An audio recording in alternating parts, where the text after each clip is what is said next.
Susan, thanks very much for joining us. Glasgow obviously is the city hosting COP26. How important is the sort of smart city agenda in terms of some of the plans and ideas for the city? So what we really want to be able to do is demonstrate that Glasgow is an exemplar city for what can be achieved, often from a really difficult starting point.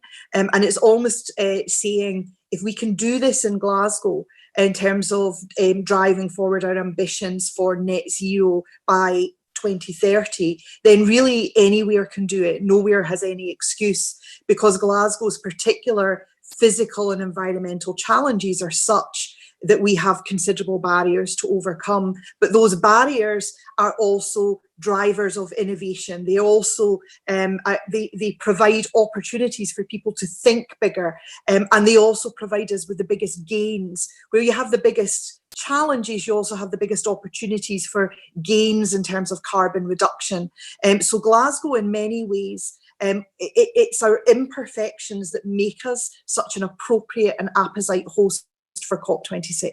In terms of ideas around social justice and those kinds of things, Susan, how are you building that into, into the city's plans? So it's absolutely central to our plans for COP26 that climate justice and social justice go hand in hand, that they and that work to deliver in addressing the climate emergency also has to deliver social equity alongside.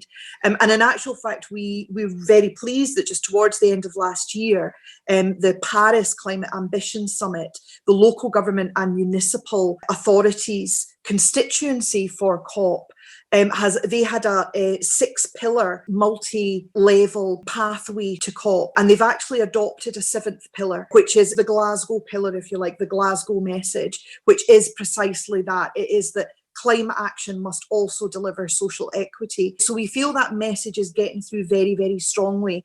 It will mean different things in different cities. In Glasgow, it's particularly about addressing fuel poverty. It's about health and well-being and reducing health inequalities. Air quality is a big part of that, but only part of it.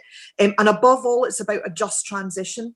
And it's about making sure that people are not left behind in the transition to a new green, high-tech, low-carbon economy in the way that they were when our old industries in Glasgow became obsolete. We can't have a repeat of that. So that just transition, the skills, and disseminating the skills for the new green economy right across our population. And that's absolutely crucial in our vision for climate justice and social justice going together. Really look forward to seeing how this important initiative develops in Glasgow. Thanks very much for joining us, Susan.